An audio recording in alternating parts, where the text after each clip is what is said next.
Aproveitar que começou a gravar, só por o hábito, né, de botar na gravação. Bom, pessoal, sejam bem-vindos à nossa 16ª aula de sistemas microprocessados. Essa aula, ela inicia a parte de comunicação serial. Então, é uma aula bem interessante, porque agora muda um pouco, né, o foco. A gente agora vai falar um pouco sobre comunicação entre dispositivos, e a gente vai ver 3 formas de comunicação. Comunicação via I2C, UART e SPI. São as 3 principais formas de comunicação que existem entre microcontroladores. Existem vários outros protocolos, mas esses 3 são os fundamentais que dão a base para vocês estudarem os demais, né? Hoje, eu acho que o protocolo de comunicação serial mais popular que existe é a interface USB. O USB até dá o nome de Universal Serial Communication, né? Que é uma interface amplamente usada. Do ponto de vista do usuário, é muito simples, né? O usuário só pluga e começa a usar, qualquer que seja o dispositivo, mas do ponto de vista do programador, a pessoa que desenvolve um sistema de comunicação USB, fica bastante complicado. Mas a ideia é exatamente aliviar a responsabilidade do usuário de ter que fazer qualquer coisa, qualquer configuração que seja, que isso é feito tudo internamente no sistema operacional, nos drivers, etc. Hoje a gente vai falar de protocolos de comunicação serial mais simples. Vamos começar pelo I2C. O I2C nem é o mais simples desses 3, né, que eu citei para vocês. Ele é talvez um dos mais complexos, mas ele tem conceitos fundamentais. E eu começo por I2C pela necessidade, porque no laboratório vocês vão precisar desse tipo de comunicação logo para fazer funcionar o LCD. Então a gente começa por I2C por essa razão. O Caio está perguntando assim: professor, desafio de programação 2, semana que vem, certo? Vai até a aula de quinta?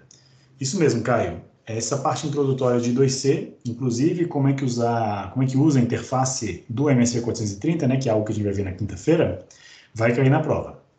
Então é uma prova sobre todas em C, vai ser toda programada em C. O desafio de programação vai ser todo em C e vai ter GPIO, vai cair GPIO, timers e interrupções, e agora essa parte introdutória de I2C.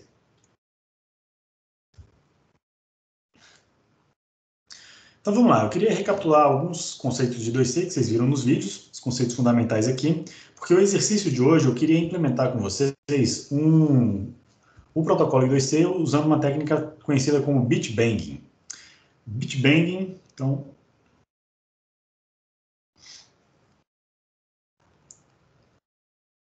implementação de I2C via bit banging. Bit banging. Bit banging é uma técnica bem conhecida, né? O bit banging é uma palavrinha bem interessante, né? Você vai atirar bits pela linha serial, né? A ideia é você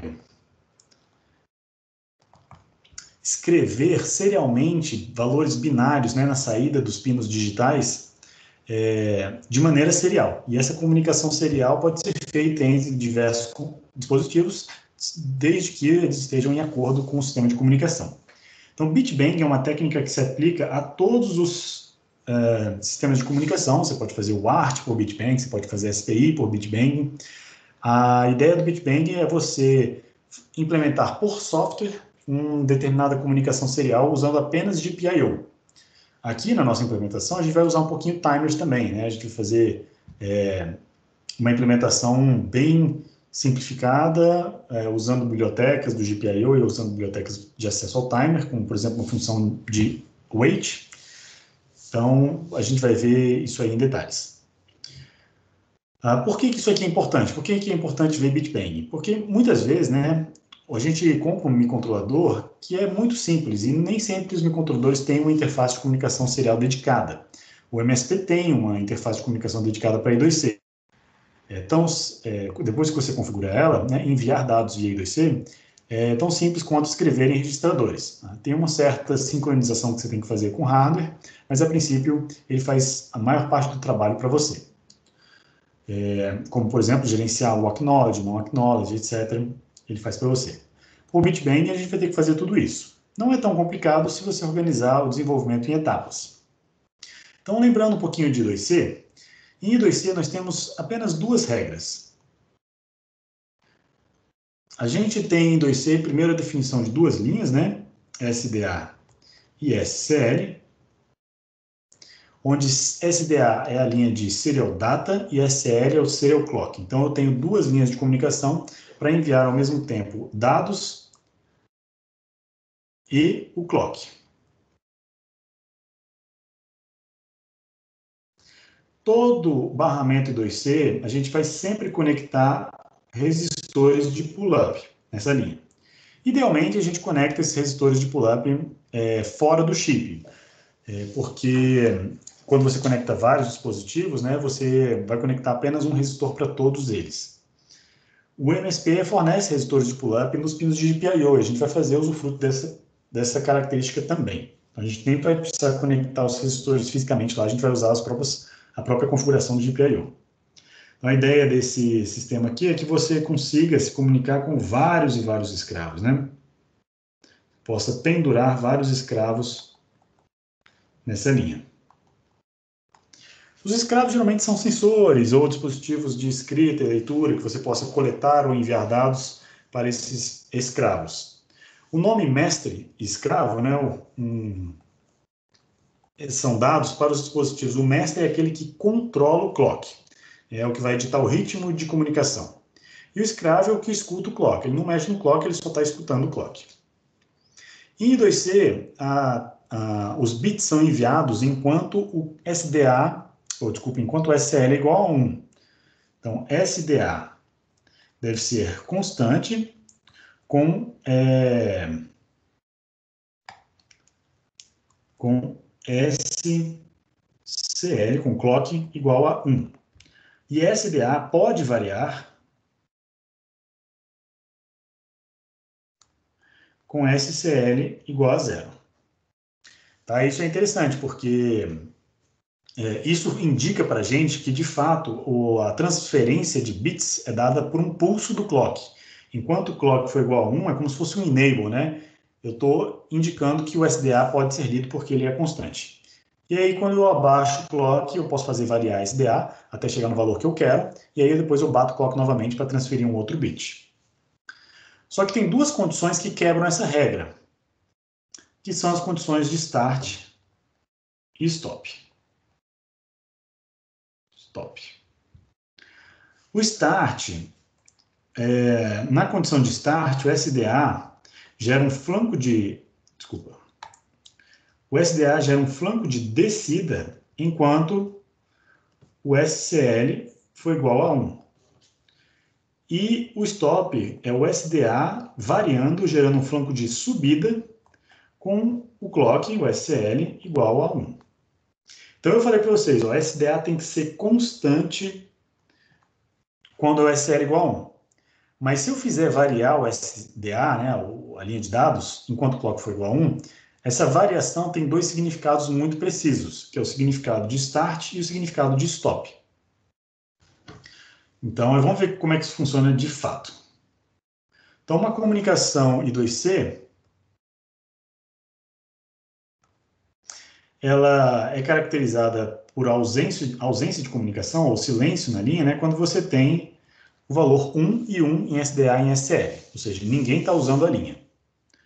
Quando, nessa ausência de comunicação, você puxa a SDA para 0, significa que você quer comunicar, você quer começar a se comunicar. Então, isso aqui é um start. Depois, você faz o clock bater 9 vezes, né, para transmitir os dados.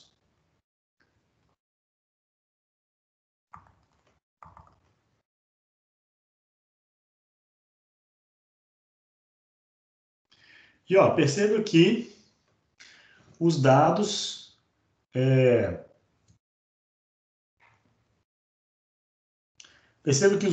né, eles ficam, o SDA está constante, enquanto o clock vale 1. Isso garante que, como se essa transferência fosse feita, os bits, né, fossem transmitidos no pulso do clock.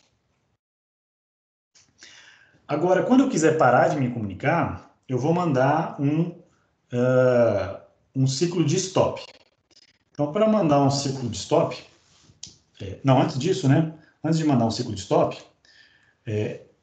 as transferências em I2C, elas são sempre feitas em pacotes de 8 bits, ou seja, em bytes. E um pacote de 8 bits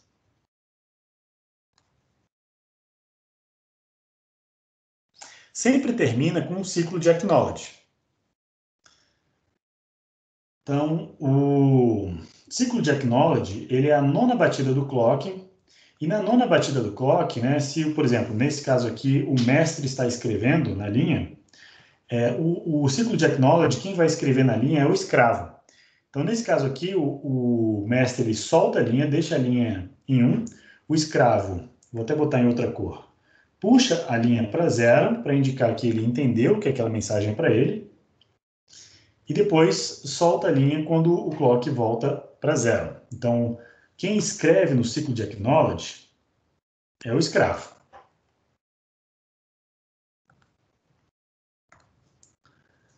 Tá? Então, essa é a transferência de 1 byte. 1 byte é sempre transferido com 8 batidas de clock mais um ciclo de acknowledge. Então, seja totalizando 9 batidas do clock. E curioso é que o mestre e o escravo, eles têm papel de transmissor e receptor em diferentes estágios da comunicação. Então, enquanto o mestre aqui é transmissor, no estágio de acknowledge, o mestre vira um receptor, porque ele está recebendo um bit do escravo. Isso aqui é bem interessante. Numa comunicação I2C, o primeiro byte enviado tem um significado especial. Sim, faltou falar um pouquinho sobre o ciclo de stop, tá? Se eu quiser parar a comunicação, né, esse ciclo, o mestre pode enviar quantos bytes ele quiser. Ele pode enviar N bytes que ele quiser. Ele pode também pedir para receber N bytes, né? Enquanto ele tiver o domínio da linha, enquanto ele não enviar um stop, aquele barramento é dele, ele pode enviar e receber quantos bytes ele quiser. Agora, quando ele quiser parar a comunicação, logo após o ciclo de acknowledge, ele vai ter que enviar um stop. Então, ele faz o clock ir para 1, enquanto o SDA for igual a 0, e enquanto o clock for 1, ele faz o SDA ir para 1. Essa condição aqui é a condição de stop. E aí a linha volta ao seu estado de ausência de comunicação. Marco, quer fazer uma pergunta? Pode falar, Marco. Sim. No padrão I2C, a frequência desse clock aí tem limites ou vai depender do hardware onde é implementado? A frequência do clock, ela no padrão I2C, ela chega a, dependendo do dispositivo que você usa, o padrão I2C estabelece até 100 kHz. Mas existem dispositivos que se comunicam até a velocidades mais altas.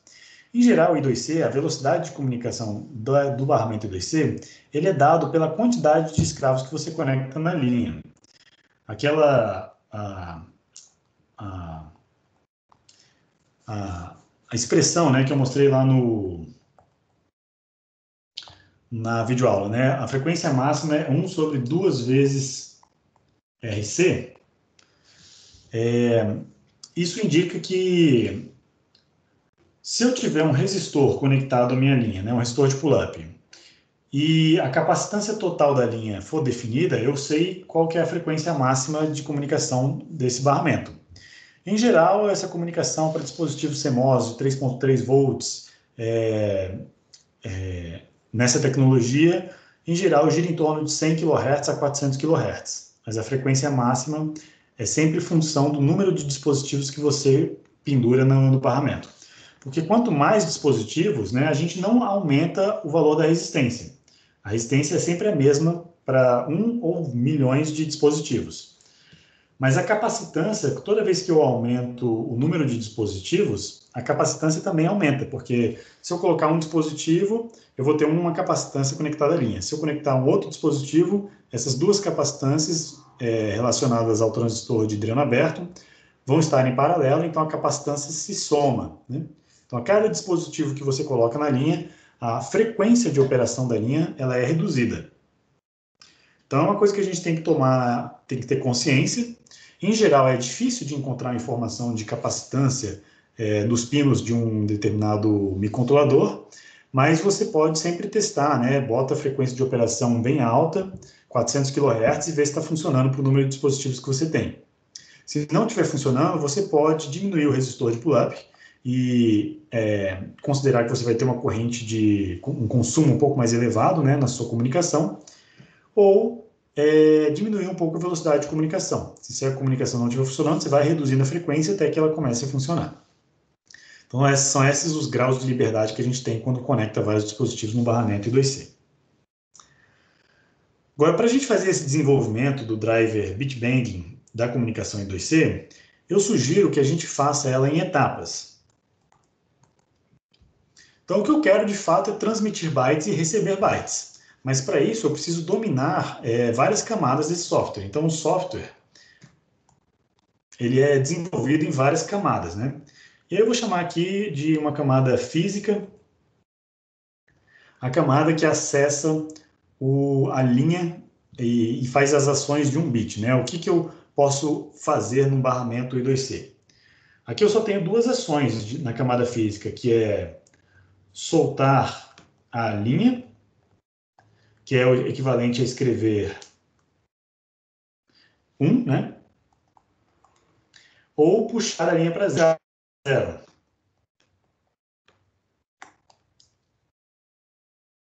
Que é o equivalente a escrever 0.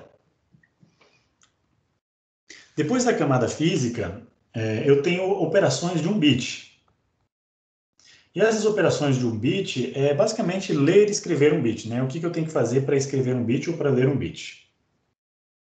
Eu vou ter escreve um bit e um read bit. Com as operações de um bit, eu posso escrever operações mais complexas para operar em cima de conjuntos de 8 bits. Lembrando que um conjunto de 8 bits, eu preciso de 9 batidas de clock, então eu preciso do ciclo de acknowledge ao final. Esse desenvolvimento em camadas ele é interessante porque a camada de cima sempre usa a camada de baixo. E aí você não precisa ficar reescrevendo sempre as mesmas coisas, né? Você vai encapsulando a funcionalidade em funções pequenas. Quando eu tiver a transmissão de 1 byte e recepção, então eu vou ter aqui também o write byte e o read byte. Aí eu posso escrever funções do protocolo I2C, que é enviar vários bytes ou receber vários bytes com o comando de start stop. Então aqui na camada de um bit eu também vou colocar os comandos de start e stop, considerando que eles valem mais ou menos o tamanho de um bit. Então, n bytes. Mais start ou stop, né?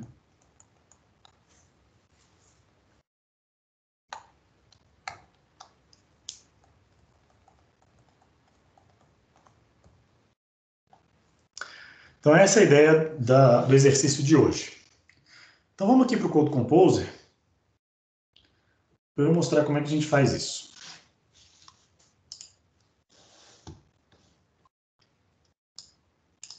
O Vitor está perguntando assim, um mestre pode enviar quantos bits forem necessários, mas sempre em intervalos de 8 bits. Exatamente, Vitor. A comunicação, né, a unidade mínima de comunicação aqui são bytes. Então, no I2C, eu sempre vou enviar pacotes de 8 bits. E a gente vai ver que o primeiro byte ele tem um significado especial. Ah, eu esqueci de comentar isso. O primeiro byte ele tem um significado especial de endereço. Então, os primeiros 8 bits que a gente manda, né, numa comunicação I2C, deixa eu fazer um desenho aqui. Eu vou dar o start, então SDA e SCL. E aí eu vou começar a transferir a minha informação. Então, eu vou mandar 1, 2, 3, 4, 5, 6, 7, 8. E aí eu vou ter o ciclo de acknowledge.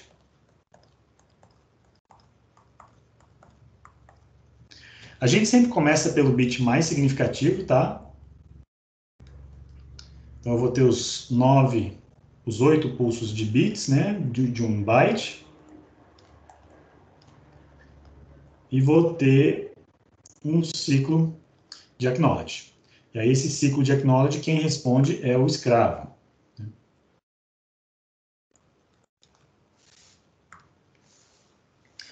O primeiro byte enviado ele é especial. O primeiro byte enviado ele tem o seguinte significado. Os primeiros 7 bits são correspondentes ao endereço do escravo.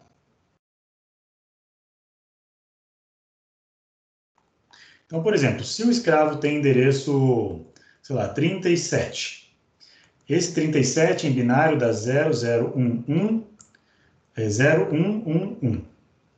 Então, como eu só posso transmitir 7 bits, eu descarto o bit mais significativo e transmito os 7 bits menos significativos nessa parte inicial aqui. Então, vou transmitir 011, vou transmitir 0111.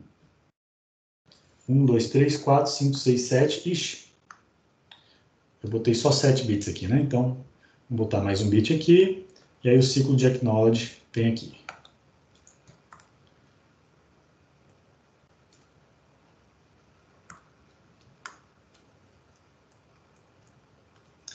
Esse último bit aqui é o bit de read ou não write. Se esse bit vale 1, significa uma operação de leitura. Se esse bit vale 0, significa uma operação de escrita. Uma operação de escrita é o mestre que vai mandar os próximos bytes. Numa operação de leitura, é o escravo que vai mandar os próximos bytes. Então, sempre operações de 8 bits. E a direcionalidade da linha, né, se eu quero fazer uma leitura ou uma escrita, é mandada junto com o primeiro byte enviado. Tá? Talvez isso seja muita coisa agora, vamos tentar ver isso na prática, aqui no código, para ver se faz sentido.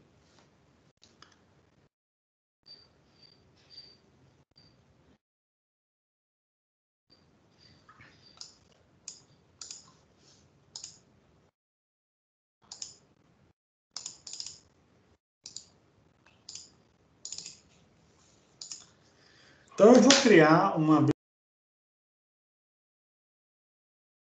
Você se mutou, professor, sem querer. Estão me escutando agora? Sim, só foi agora mesmo. Beleza. Então, vamos criar aqui uma biblioteca de I2C para a gente poder botar essa implementação.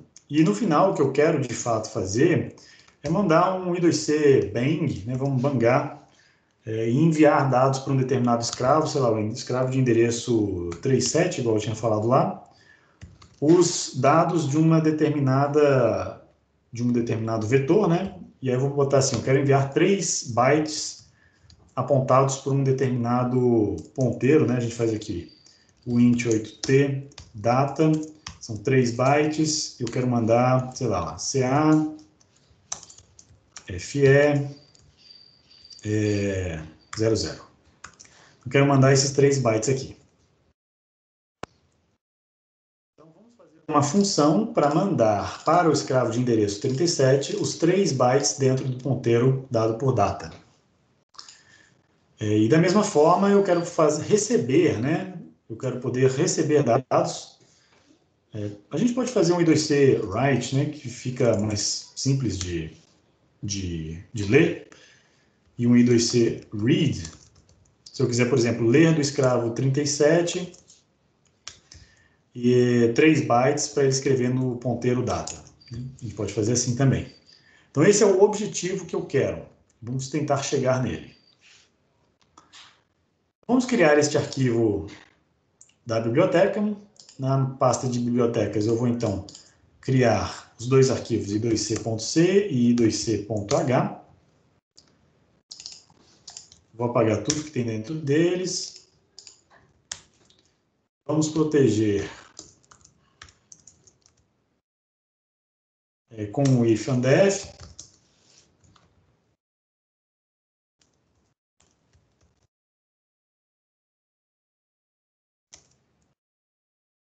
E vamos escrever o protótipo, então, das nossas funções.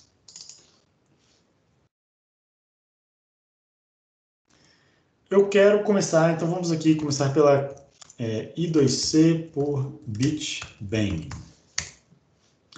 Então, a gente vai começar pela camada física, onde eu vou ter duas instruções simples, né, que é o release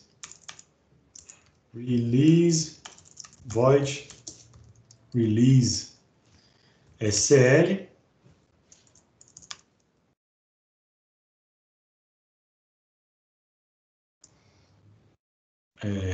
Vamos fazer em função dos pinos, porque o pino, como ele é configurável, né, a gente bota assim a porta e o bit do pino, né, que aí a gente pode fazer uma função de release, um determinado bit qualquer, e a gente vai fazer uma funçãozinha de pull low port bit, para puxar ela para 0.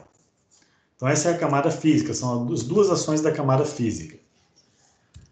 Depois da camada física, a gente tinha combinado em fazer a camada de 1 bit, né, que são 4 ações. Camada de... Então vamos botar assim, operações de 1 bit, que é a operação de write bit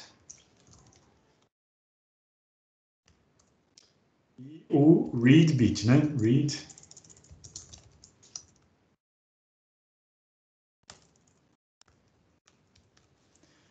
bit, quando faz uma leitura, ela deve retornar um valor, né? E o write bit deve, então, escrever o valor do bit, velho.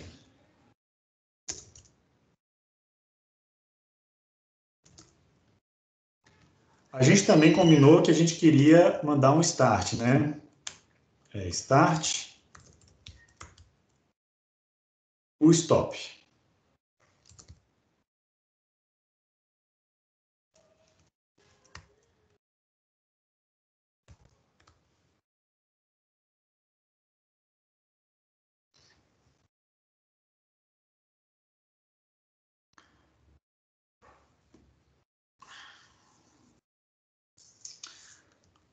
O que mais? Então, essas são as operações de 1 bit, e vamos ter também operações de vários bits. E as operações read and write, só que em vez de bit, a gente vai fazer as leituras de bytes, né? Escritas de bytes. Então, aqui eu tenho que botar o tipo desses caras, que é tudo int 8t. Para botar o int 8t, então eu preciso incluir stdint, né? .h.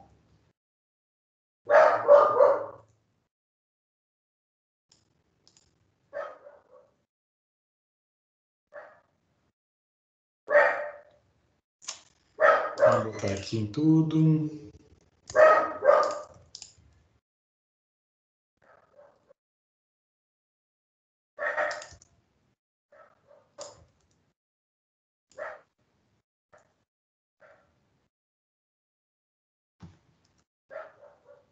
Depois eu vou ter, então, operações de...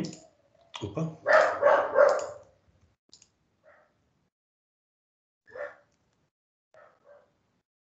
Como é que a gente tinha combinado? São as operações de linha, né? Que aí a gente já está trabalhando no protocolo I2C, que vai ser algo do tipo I2C write, para eu escrever num determinado... Agora que eu estou pensando, olha só, a gente pode configurar aqui no header um define, para a gente definir qual que é o pino do SDA e qual que é o pino do SCL.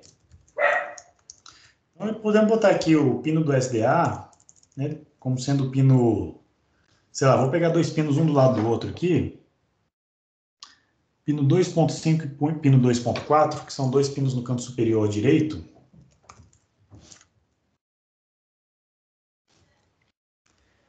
E aí, em vez de ficar mandando o valor da porta do bit, né, eu vou só...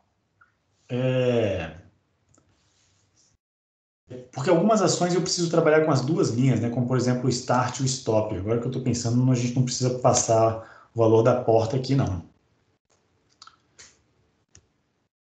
O read bit precisa, porque a gente precisa saber Read bit também não, porque são as operações de um bit, né?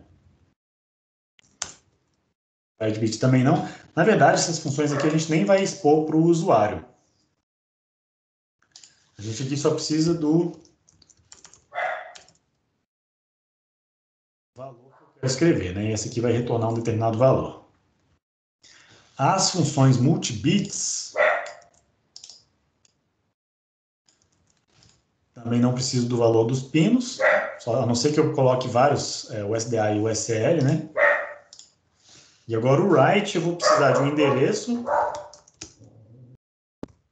de ADDR, vou precisar de um ponteiro para um vetor de dados e um tamanho, né, size, que é o número de bytes que eu quero enviar. Então vamos fazer um I2C write, vamos fazer um I2C read também.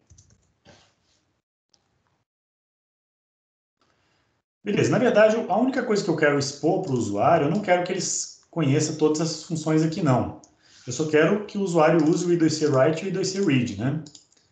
Então, o I2C, essas funçõezinhas aqui, eu vou botar só no arquivo I2C.c para a gente ir implementando aos poucos. Vamos primeiro pensar nas funções de release e nas funções de pull, né? Soltar e escrever 1 e escrever 0. Então, primeiro eu vou escrever aqui, vou incluir a biblioteca do MSP430 para usar os pinos de GPIO. Vou incluir as minhas bibliotecas, né? O gplibs gpio.h, que eu vou usar o GPIO. Vou usar o stdio, né? Também include stdint.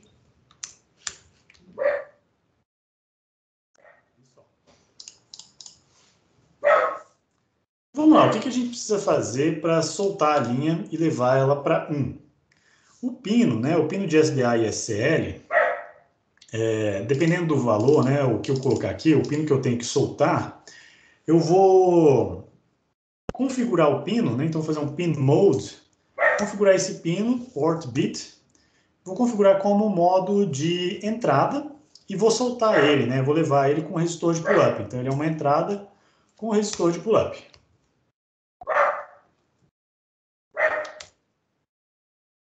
Isso é soltar a linha, na verdade só basta fazer isso, né? Eu boto ela como entrada com resistor de pull-up e pronto, acabou. Para puxar a linha para 0, eu então vou escrever o valor 0 na linha e vou botar o modo de saída, né? Um output, que agora eu quero escrever na linha, eu quero escrever o valor 0. Então primeiro eu boto ela como 0 e depois eu escrevo o valor depois eu boto o modo dela como saída para o 0 de fato sair nessa linha. Então essas são as duas operações mais simples da camada física, né?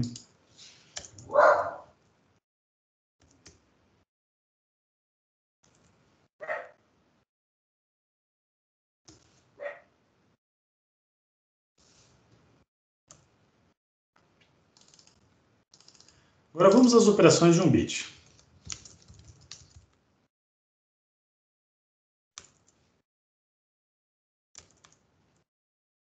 As operações de um bit, elas são as operações que levam em consideração o fato de eu ter que bater o clock, né? Então, para bater o clock, o que eu faço? Eu vou considerar, eu vou mostrar para vocês aqui no desenho antes, o que eu estou considerando como uma operação de um bit.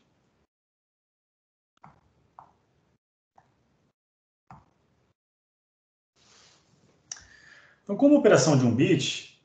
Opa.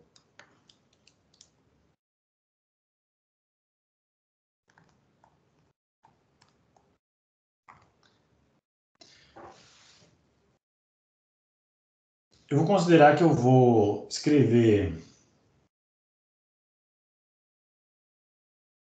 no clock uma batida do clock. Né? Então, vou ter aqui uma batida do clock, aqui em SL. Em SDA, eu vou escrever o valor de um bit e vou aguardar o final desse período. Então, eu vou dividir essa operação aqui em 4 partes.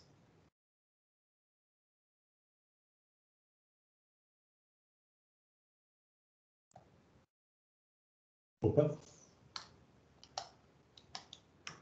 Para dividir em 4 partes, deixa eu cortar aqui na metade primeiro. Então, eu vou ter uma parte aqui, aqui, aqui, aqui e aqui. Então, 1, 2, 3, 4 partes. Ficou meio desproporcional aqui no final, mas tá aí. Então, um período de transmissão de um bit, né? Um T-bit, é separado em 4 partes, T sobre 4, T sobre 4, T sobre 4 e T sobre 4, onde o clock vai passar um período em 0, 2 períodos em 1 e depois um período em 0, e o SDA eu vou alterar ele no começo, só no começo, né? E deixar que o próximo bit que eu for enviar eu altero no próximo ciclo. Então, isso aí eu posso encaixar várias vezes, isso aí é bem interessante. E aí a gente tem que estabelecer o período T. Uma das desvantagens de fazer implementações com bitbang é que o sistema de comunicação fica extremamente lento. E aí, só para garantir que o sistema está relativamente safe aqui, né? Eu vou fazer com que T seja, sei lá, vamos botar aqui um valor de 40 milissegundos. E T sobre 4, então, só para facilitar, T sobre 4 vai ser 10 milissegundos aqui. Isso vai me dar uma frequência total, né, de 1 sobre 40 milissegundos, que vai dar uma frequência bem baixa, abaixo de 1 kHz, né? 25 Hz só. Então, é uma frequência bem baixa, mas pelo menos para a gente visualizar isso aí com num esqueminha de por exemplo, eu tenho aqui um leitor um analisador lógico, eu consigo mostrar para vocês, né? Então, vamos fazer isso aí numa frequência bem lenta mesmo. Mas se você tiver uma forma de botar esse T mais rápido, né? Você pode colocar, né? E se você tiver maneiras de esperar menos tempo, se você aumentar a frequência do clock ou configurar um timer para isso, você pode fazer também. Mas eu vou iniciar com frequências bem baixas, só para mostrar aqui como exemplo. Mas, a princípio, você pode configurar qualquer frequência, se você tiver uma maneira precisa de estabelecer esse tempo aqui. Então, voltando para o código, seguindo essa lógica, o write bit, como ele tem essas 4 etapas, né, eu vou então primeiro vou estabelecer o valor de SDA, né, então vou escrever if value, se o valor for 1, né, se for diferente de 0, eu vou escrever na linha, vou fazer um release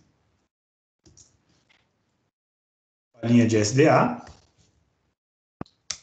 caso contrário, eu faço um pull low o SDA, né, então ou eu puxo a linha para 0, dependendo do valor que eu quero escrever, ou eu deixo ele em 1.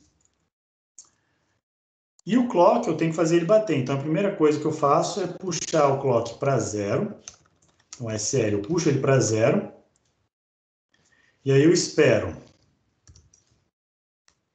Quanto que eu tinha estabelecido lá? 10 milissegundos, né?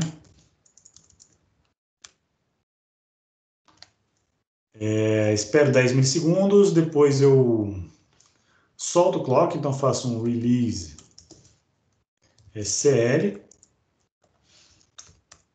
E espero mais 10 milissegundos.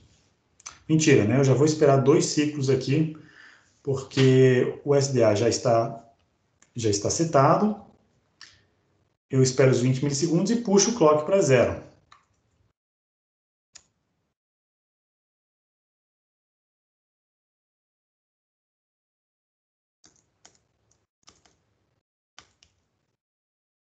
Eu escrevo o valor em SDA.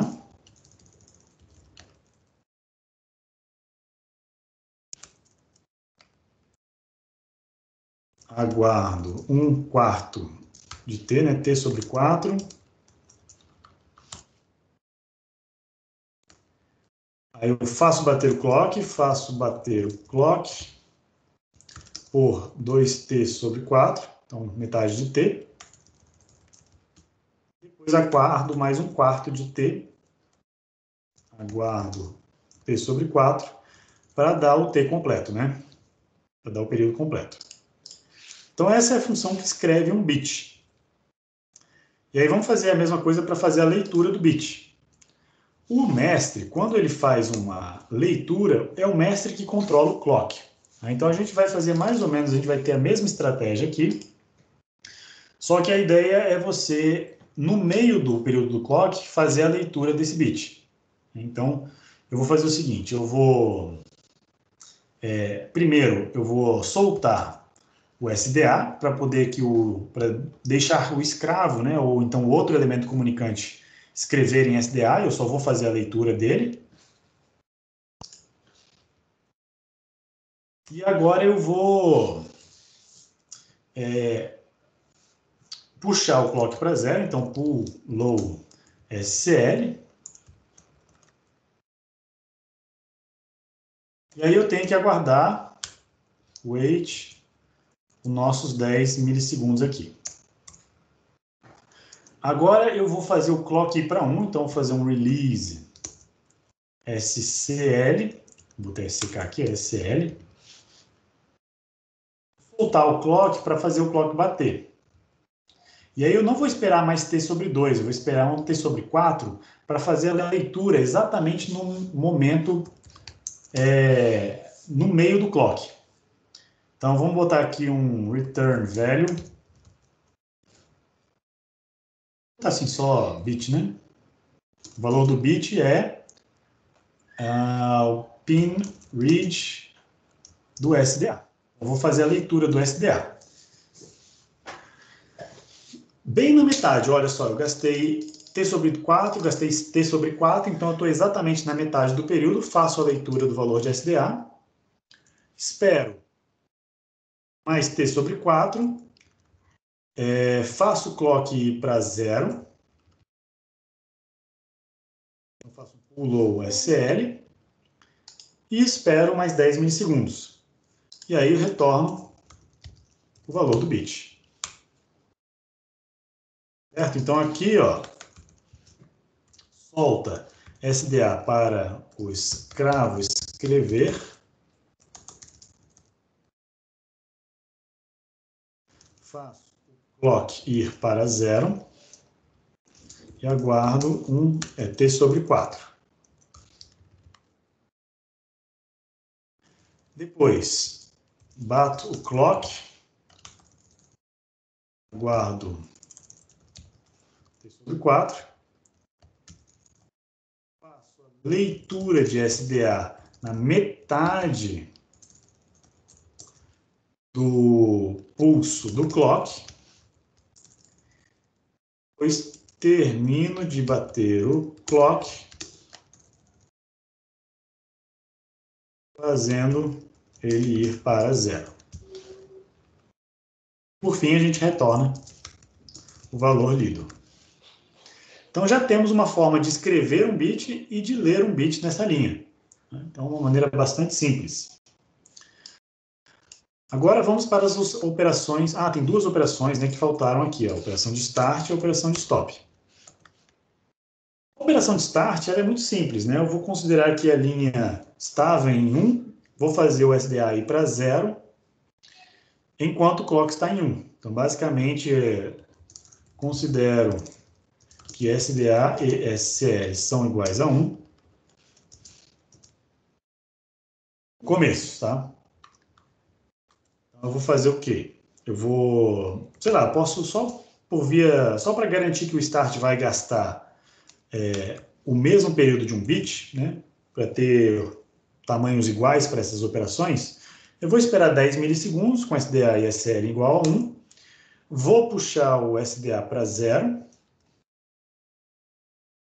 Eu faço um pull low SDA. Aí eu espero mais 10 milissegundos para fazer o clock. Aí eu vou fazer o seguinte, eu vou considerar, né, aproveitando que eu já vou começar a comunicação, eu vou puxar o clock para 0. Porque nessas outras rotinas aqui, o read bit e o write bit, eu estou assumindo que o clock... Ah, não estou assumindo que o clock é 0, mas eu poderia assumir que o clock é 0. Seria uma coisa interessante. No meu desenho, eu estou assumindo que ele é 0, então acho que é interessante a gente garantir que o clock começa e termina em 0 em todas essas ações. Então aqui eu vou esperar 10 milissegundos e vou puxar o clock para 0. E aí eu espero os restantes, né, 20 milissegundos. Pois não. Como você está considerando que o clock termina as outras funções em 0, não seria interessante dar o release dele no começo do start? Aqui eu já estou considerando que o clock é 1 no começo do start, né? Então, na verdade, eu estou considerando que tanto as linhas de SDA e SL são iguais a 1 quando eu começo. Poderia, acho que seria interessante, né? Acho que é uma boa. Na script, né? A gente deixa como 0. Gostei da sua sugestão. Vou botar aqui. Pode ser redundante, mas eu acho que é interessante. A gente garantir que tanto o SDA quanto o SL valem 1, né?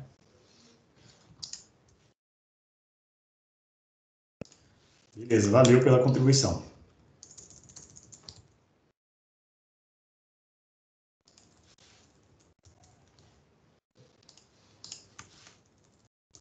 Então, eu espero T sobre 4 para gerar o flanco de descida de SDA. Depois, preparo o clock para a transmissão dos bits. Isso aqui garante, né, que o start gasta T tempo. E o stop vai ser de maneira semelhante, né? O stop, a gente tem que fazer algumas considerações. Então, vamos, agora o stop, o problema é que o stop ele acontece no final da comunicação. Então, a gente assume que o clock esteja em 0, né? Que eu escrevi, eu fiz a leitura do último bit. Então, aqui eu considero que SL igual a 0 e SDA é desconhecido. O que para mandar o stop, eu preciso levar o primeiro clock para 1, né? E depois dar um flanco de subida no SDA. Mas para dar um flanco de subida em SDA, eu primeiro preciso preparar o SDA em 0. Então vamos primeiro fazer o SDA aí para 0, para depois gerar o flanco, né? Então vamos esperar aqui o wait, os nossos 10 milissegundos.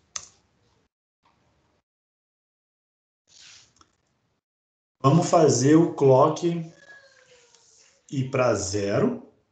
Não, o clock já está em 0. Garantir que o SDA é 0. Aí eu faço SDA primeiro ir para... Não. A variação de SDA deve acontecer quando o clock for 1. Então o clock tem que ir para 1 primeiro. Então eu vou dar um release no clock, SL. Vou esperar 10 milissegundos. E aí, depois que eu soltei o SL, aí sim que eu posso soltar o SDA, para garantir o flanco de subida. Esse aqui é o momento certo para escrever em SDA. Então, agora que eu garanti o flanco de subida, eu posso esperar o restante do tempo, já que o stop faz com que o clock e o SDA vão para 1 no final. Beleza, acho que é isso.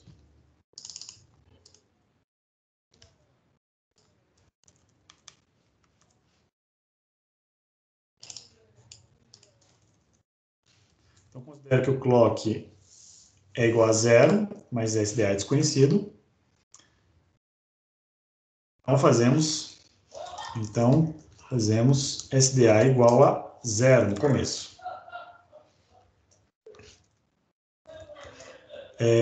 Então, gero aqui eu faço SL igual a 1 para gerar o flanco em SDA. Aguardo T sobre 4. E aí, finalmente, eu gero o flanco de subida em SDA, que caracteriza, né,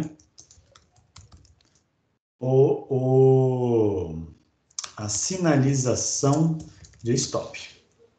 Beleza. Então, parece que está ok. Já que eu tenho as funções de write_bit e read_bit e start_stop, agora eu posso brincar com operações de bytes, né? Vamos chamar de operações multi-bit. Então, para escrever um byte, eu vou escrever um valor de 8 bits aqui. E vamos fazer o seguinte, como eu posso retornar um acknowledge, né? Eu vou fazer com que essa função retorne um valor. Então, write_byte, como é que eu vou fazer isso aqui? Eu vou ter que usar aquela mesma estratégia que a gente fez lá no GPIO, né? Eu vou ter que criar uma máscara aqui. Vamos fazer aos poucos. Vamos fazer o seguinte, eu vou primeiro... o write_byte não manda o start e o stop. O write_byte só escreve os 8 bits. Então, eu vou fazer... Para cá, eu preciso de um loop, né? Vamos fazer assim, vamos criar uma máscara. Como a gente sempre começa do bit mais significativo, eu vou iniciar essa máscara em 80, que é o bit mais significativo setado. Começamos pelo bit mais significativo. E eu vou fazer o seguinte, enquanto a máscara for diferente de 0, eu vou transmitir esses bits, né? Então eu vou fazer um write_bit do valor, né, do bit apontado pela máscara. Opa. Usando uma operação de E. Então, eu vou escrever esse valor e vou fazer com que a máscara desloque de uma unidade. Então, a máscara recebe máscara deslocada de um bit para a direita. Então, se eu estava apontando para o bit mais significativo aqui, na próxima iteração ela vai apontar para o bit 6, depois para o bit 5, bit 4, bit 3, bit 2, bit 1, bit 0. E aí, quando eu deslocar, esse valor aqui vai valer 0 e esse while vai sair. Então, eu escrevo todos os bits e... O que mais que a gente faz? Ah, tem um ciclo de acknowledge, né? Então, eu tenho que fazer um read byte. E aí, esse read byte vai fazer um último ciclo, uma última batida do clock. E esse read byte já me retorna um valor. Ó, o read byte aqui em cima, read bit, né? Desculpa, read bit, ele já me retorna o valor de SDA. E aí, se SDA for 1, significa que houve um não acknowledge. Se SDA for 0, significa que houve um acknowledge. Então, aqui basta retornar o valor retornado por read byte. Então, enviamos todos os bits do byte, começando pelo mais significativo, dando o valor de velho com a máscara mask. Beleza? Vocês entenderam isso aqui? Isso aqui é muita coisa, acho que em poucas linhas de código.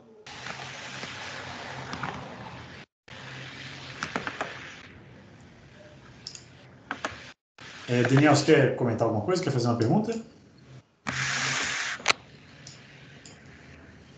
Daniel tá aí? Então, Daniel, você pode mutar o seu microfone, por gentileza?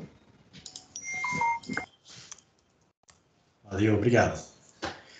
Então vamos para a próxima etapa, né, que é... Opa, eu escrevi errado aqui, ó, read byte. É read bit, né, eu quero ler o valor de um bit. Porque eu escrevo 8 bits e faço a leitura de 1 no final, que é o ciclo de acknowledge, né? Ciclo NAC ou NAC. A leitura do byte é no sentido contrário. Eu vou fazer a leitura de um determinado byte, que vai ser enviado pelo escravo, e vou ter que responder com acknowledge ou não acknowledge. Então, é interessante que essa função aqui, ela tenha uma informação de se eu vou responder com ACK ou com NACK, né? Se eu quiser mandar um NACK, eu faço esse valor ir para 1. Se eu não quiser mandar um NACK, eu deixo esse valor aqui em 0.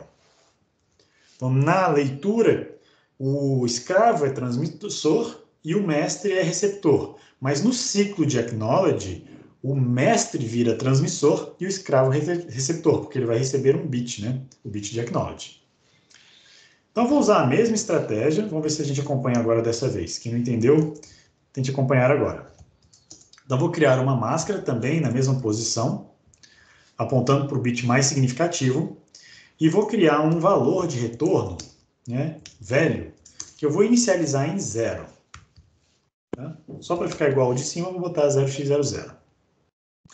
Depois, eu vou fazer um loop igual ao anterior, né, enquanto a máscara for positiva, for diferente de 0, eu vou... O que eu faço aqui, hein? Eu vou fazer a leitura... Oi, pode falar. Nesse caso, será que não é melhor usar como um contador que controla a quantidade de shift que você faz numa máscara e que você dá um ou no valor? Pode ser também, pode ser. O contador e a máscara são equivalentes. Eu acho que, de fato, o contador é um pouco mais didático, né? Porque a gente está esperando o valor, né? A gente vai contar o número de bits que chegaram. Quando chegar em 8, então a gente para de contar. Mas você vai perceber... Pode falar. No caso da leitura, tem shift, né? Então eu falei um contador porque a gente vai decrementando a quantidade que a gente vai tirar para a esquerda.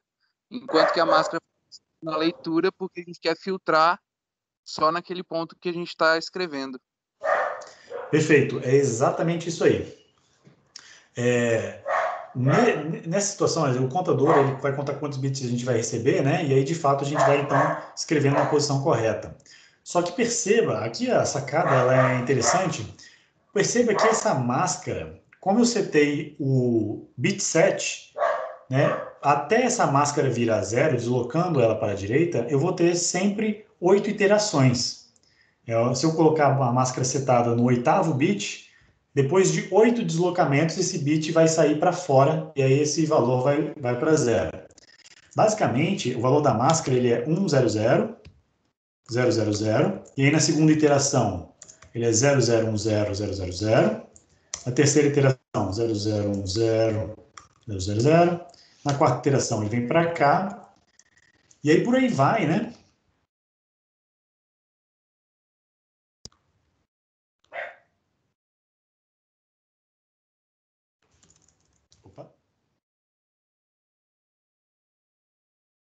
Por aí vai até o valor chegar em 0. Então, o que eu quero mostrar para vocês, aqui faltou 1, 0, 0. Opa. Então, essa iteração aqui, ó, a máscara vai deslocando cada vez para a direita, e aí depois de 8 iterações, no próximo deslocamento, esse valor vira 0. Então, como eu já tenho uma máscara aqui, eu já tenho que usar uma máscara para setar o bit na posição correta, eu não preciso também do contador. Então, eu meio que simplifiquei esse código para não usar o contador e ficar só com a máscara.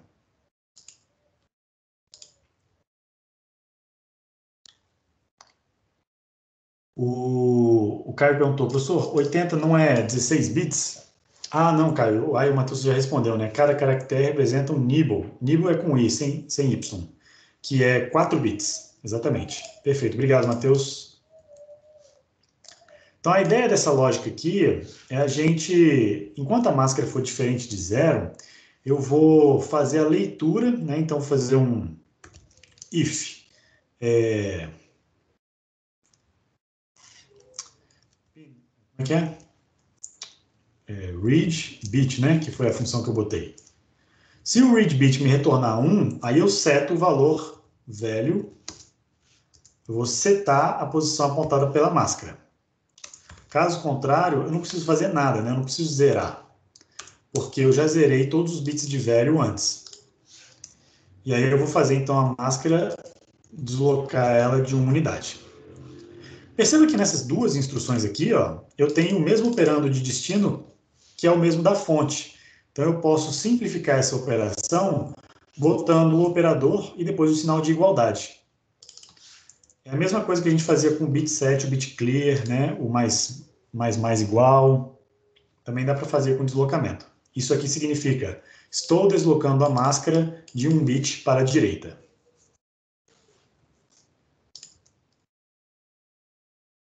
Então, se o valor do bit for diferente de 0, eu escrevo aqui. Se for 0, eu não escrevo, ele já vai estar em 0. Faço isso enquanto a máscara for positiva. Quando ela chegar em 0, eu não faço mais. E aí eu tenho que responder, então, com o último ciclo de acknowledge, escrevendo, né, fazendo um write bit. E aí depende, né? Se eu quero mandar um NAC, eu vou escrever o valor 1. Se eu não quero mandar o NAC, eu vou escrever o valor 0. Então, eu vou enviar o valor que o usuário me passar aqui através do NAC. E aí retorno.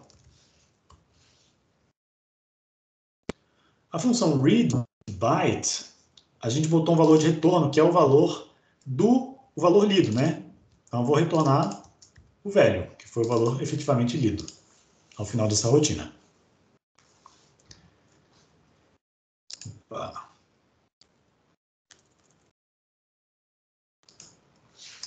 Então, aqui novamente, começamos com a máscara apontando para o bit mais significativo e recebemos todos os bits 1 a 1, setando o valor o valor apontado pela máscara na variável velho.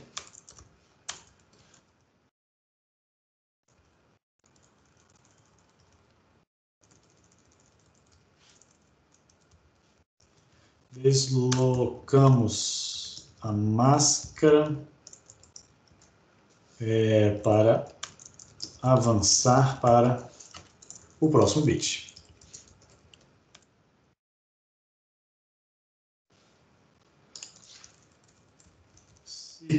Aí no ciclo de acknowledge,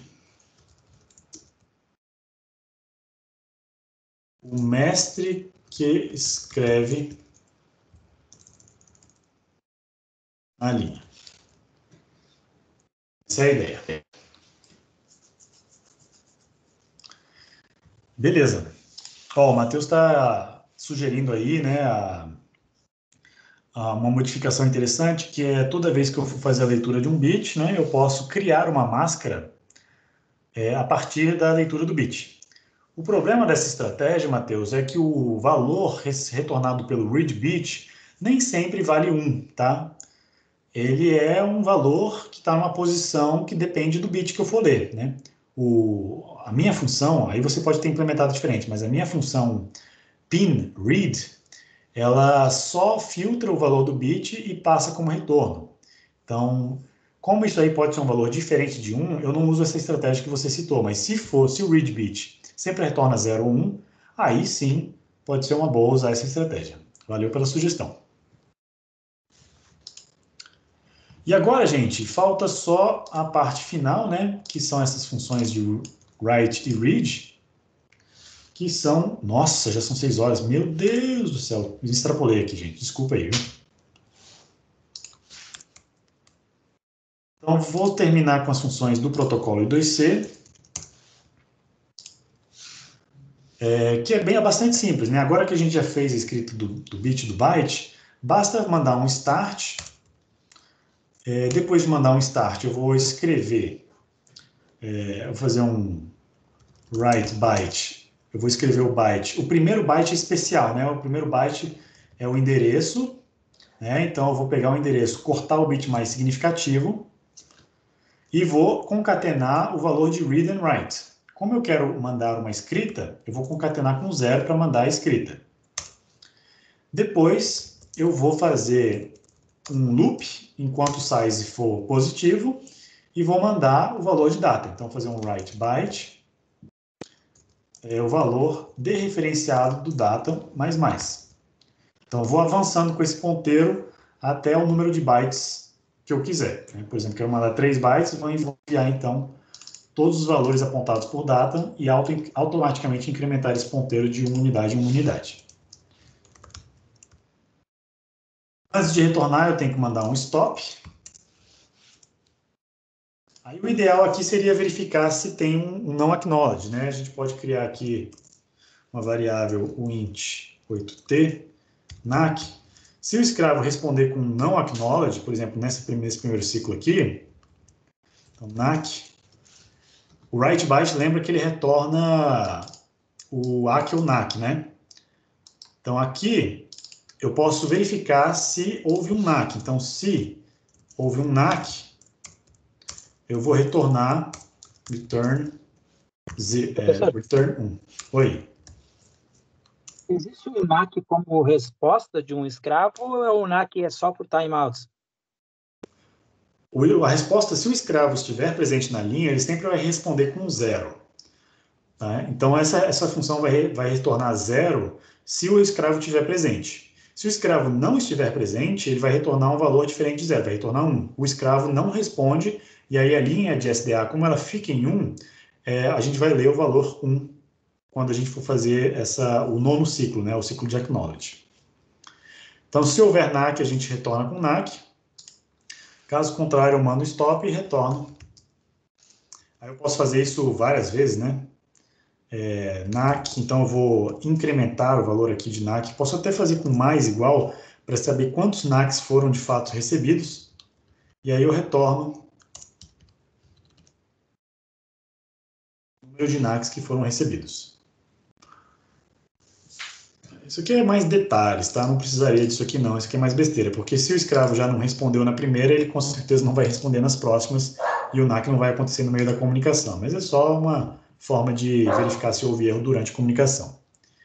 E o read, para a gente concluir, né, o read completo, novamente eu começo com start, mando o primeiro byte, então vou mandar exatamente a mesma coisa que antes, só que eu não vou mandar o bit 0, eu vou mandar o bit 1 para indicar que eu quero realizar uma escrita. Né? O bit menos significativo do primeiro byte, além dos 7 bits de endereço, eu tenho o bit de read and write. Quando esse bit vale 1, significa que eu quero realizar uma leitura. E aí eu vou fazer, enquanto o size menos, né? A mesma estrutura que esse aqui, só que ao invés de escrever, eu vou fazer uma leitura, read byte. E onde que eu vou escrever? Eu vou escrever no ponteiro apontado por data. Read byte é uma função que retorna o valor lido, né? E aí eu vou mandar um NAC quando eu quiser parar a comunicação. Então, enquanto eu estiver mandando 0 aqui, enquanto eu não quiser parar a comunicação continua. Mas quando eu chegar no último valor, é que eu preciso, então, parar a comunicação. Então, o read byte recebe um argumento que é o NAC. E aí, o que vale esse NAC aqui?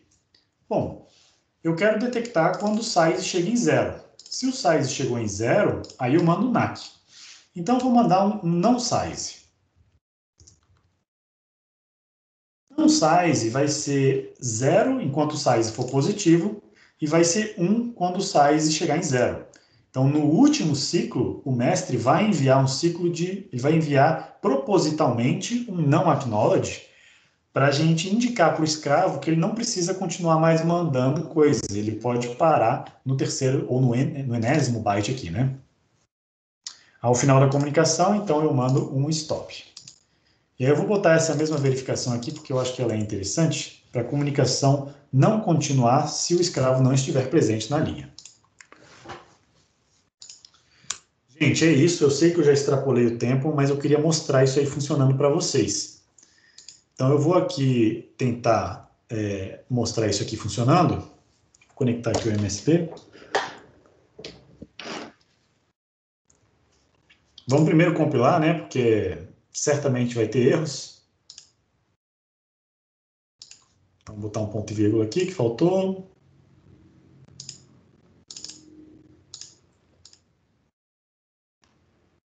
Release, ele está com 2 argumentos, mas ele está reclamando que tem poucos argumentos aqui.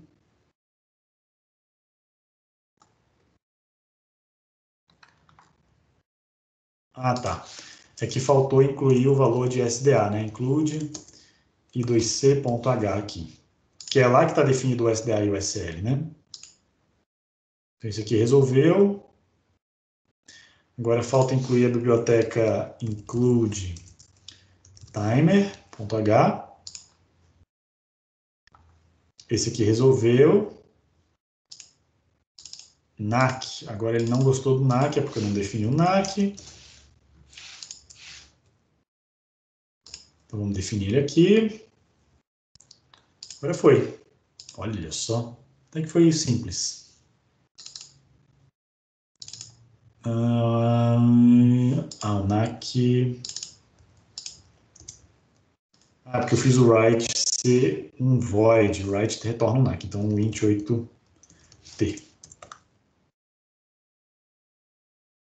Opa. Esse aqui eu vou tirar.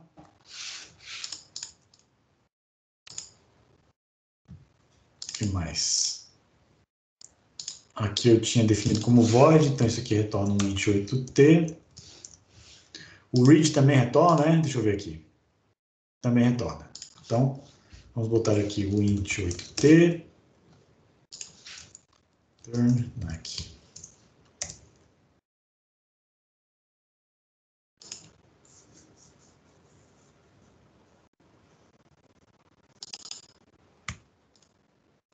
Vamos botar esses retornos aqui para deixar igual. Agora foi. Agora tá sem nenhum warning, sem nenhum erro. Maravilha. Então vamos compilar isso aqui. Vou conectar o meu analisador lógico para vocês verem.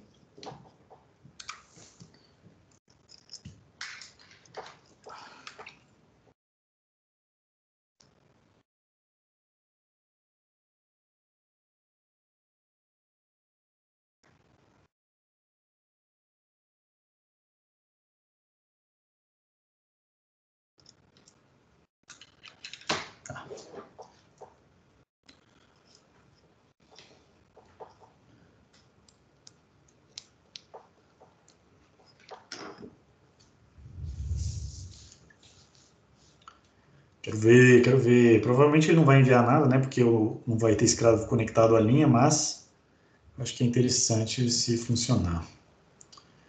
Logic, cadê?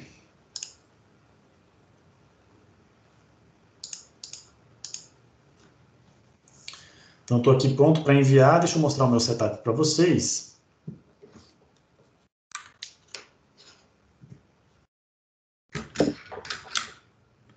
Na verdade, eu só conectei aqui no Mi Controlador um analisador lógico que está ali. Então, não tem muita graça aqui, na verdade. O mais interessante aqui vai ser a janela do analisador lógico.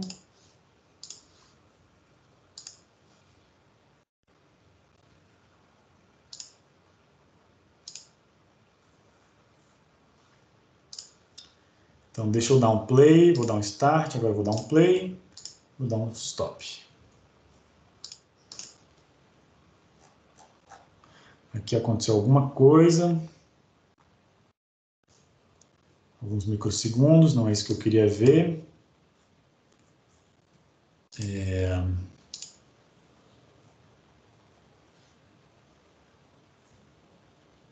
Conectei nos pinos certos? Deixa eu ver isso aqui.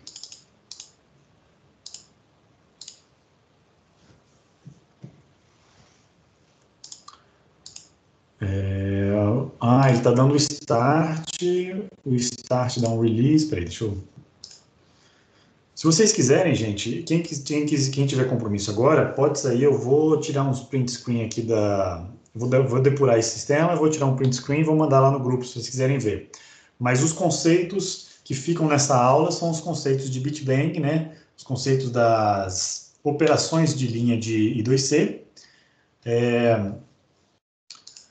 Eu espero que vocês tenham, então, aproveitado aí um pouquinho, pelo menos para entender o que significa cada um dessas operações, de start, stop, escreve um bit, o ciclo de acknowledge e os N bits que a gente envia, né, os N bytes que a gente envia, a parte de protocolo maior do I2C.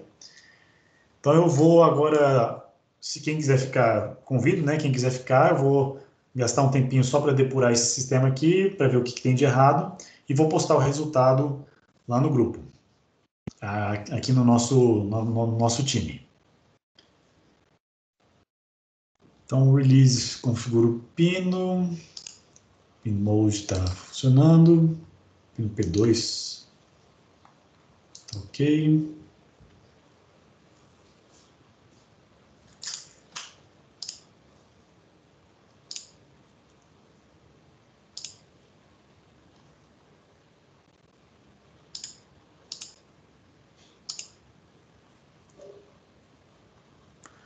Na verdade, quem não está funcionando é o meu timer. E sabe por que ele não está funcionando? Porque ele funciona à base de interrupções. Então, eu preciso de uma interrupção para ele funcionar.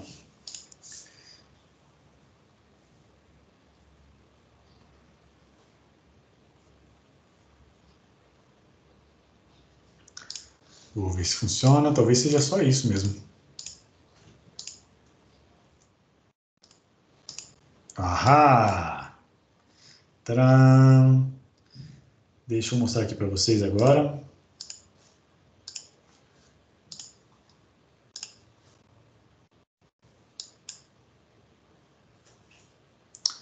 Então, está aqui. Essas são as duas linhas. Provavelmente a de cima é o clock, provavelmente a de baixo é o SDA. Então, vou botar um clock embaixo para ficar mais simples de ver. E vou botar um analisador aqui de I2C para ver se ele funciona. I2C é a linha... O SDA é a linha 3 e o SL é a linha 1.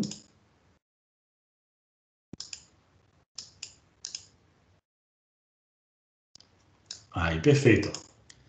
Então, eu estou vendo aqui um ciclo de acknowledge, um start, né? Esse verdinho aqui significa um start, porque o SDA foi para... Ele estava em 1, foi para 0, então deu um flanco de descida enquanto o clock é igual a 1. E depois eu começo a mandar os bits. Aqui eu mandei 1. Opa, aqui tem um glitchzinho, ó. A gente tem que corrigir esse glitch aqui. Vamos ver o que é depois. Mandei 1, mandei 0, mandei 1.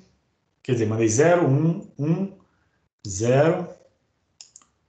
Vamos contar aqui 7 bits. 1, 2, 3, 4, 5, 6, 7.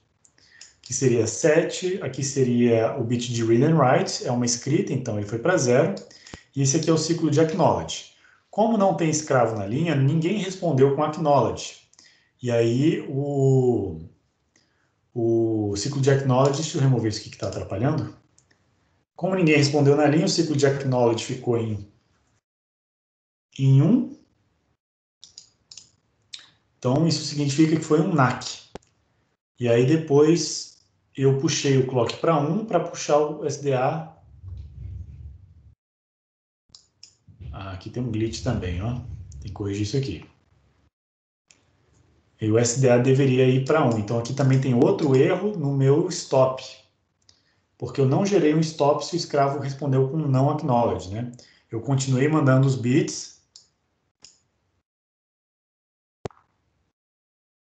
Eu só gerei a condição de stop. Tem alguma coisa errada aqui. Vou corrigir. Vamos primeiro corrigir esse glitch aí.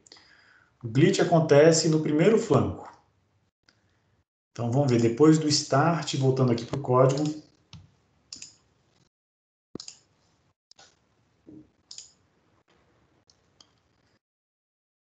Na rotina write, depois do start, no write byte, a gente faz o write bit. E o write bit gera ele está gerando ele faz um pull load do clock. É no clock que está tendo problema, né? Então, faz um pull load do clock. Então, eu escrevo 0 e depois seto como saída.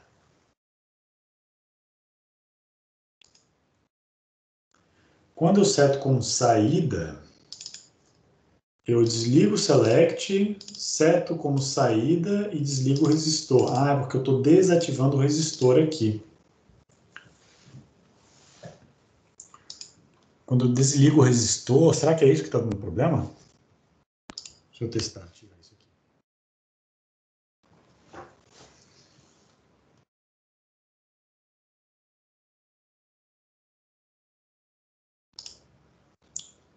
Opa!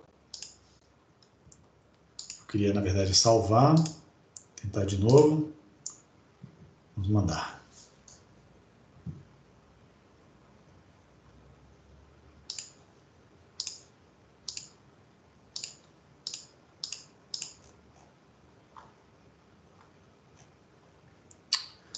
Olhando aqui para o código, parece que resolveu o glitch.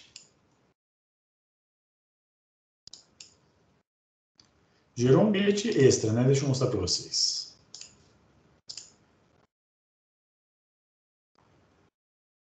Ó, aqui não tem mais aquele glitch no ciclo do clock. Então, beleza. Vamos tentar botar o meu analisador novamente. O SDA é o 3 e o SL é o 1.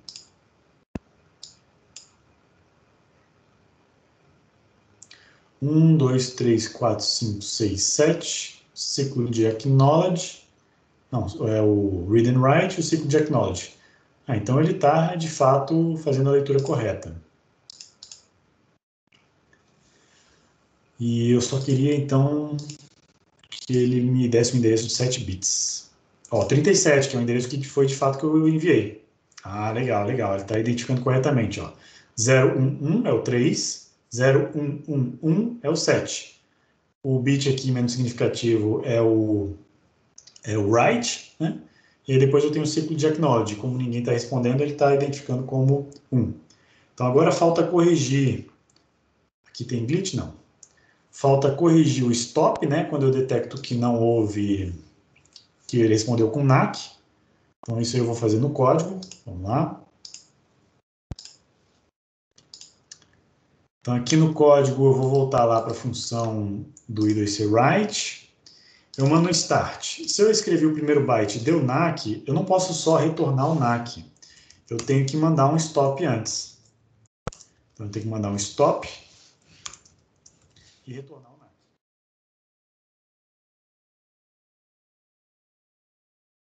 Beleza. Isso deve resolver. Vou fazer aqui a mesma coisa no read, né? Já que a gente detectou o erro.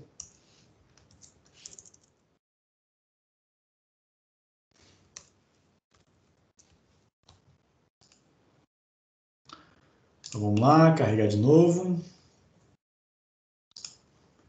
Já vou botar o analisador lógico para vocês verem. Então vou começar a leitura, vou dar um play. Tá aqui. Ah, agora ele mandou o stop, ó. Beleza. Tem um glitch aqui ainda.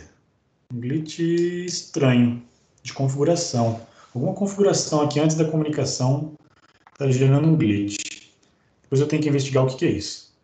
Mas, ó, mandei o endereço, recebi um ciclo de não acknowledge, né? Setup write to 37 aqui em cima, significa que eu estou tentando escrever no escravo de endereço 37 e recebi um NAC. E o NAC foi justamente esse cara aqui. Aí, recebendo um NAC, ele mandou um stop. Fiz a linha do clock bater, com o SDA em 0, e aí com o SCL em 1, o SDA foi para 1, gerando o flanco de subida com clock igual a 1. Isso gera um stop. Logo depois eu peço uma leitura, um read, né? Porque no meu código aqui eu pedi para escrever e depois ler. E a leitura, ela se caracteriza, a única diferença da escrita é que eu mando primeiro 7 bits de endereço, 01173, 01117, e esse último bit aqui, ó, é o bit de read and write. E no caso ele era 1, significa que eu quero realizar uma leitura.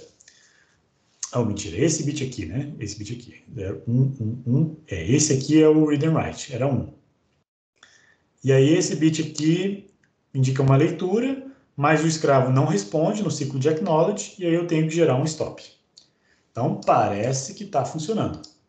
Agora eu tenho que testar com o escravo real para ele responder direitinho.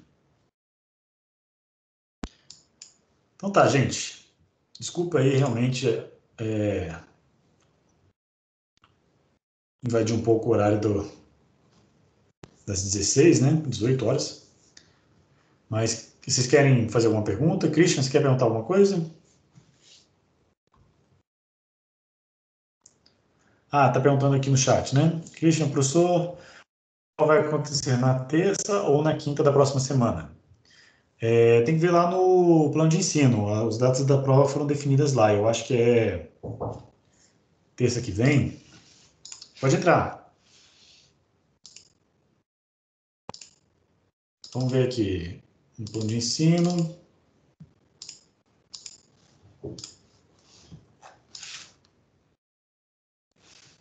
A nossa prova tá, o desafio de programação tá para o dia 13, ó.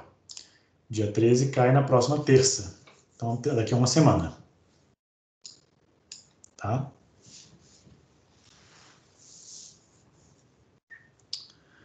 Beleza. A gente atrasou uma aula. Por isso que está esse deslocamento aqui no nosso planejamento. Mas atrasar a aula só significa que vai ter menos conteúdo na prova. A data da prova é a mesma. Então não vai cair LCD na prova, vai só até I2C.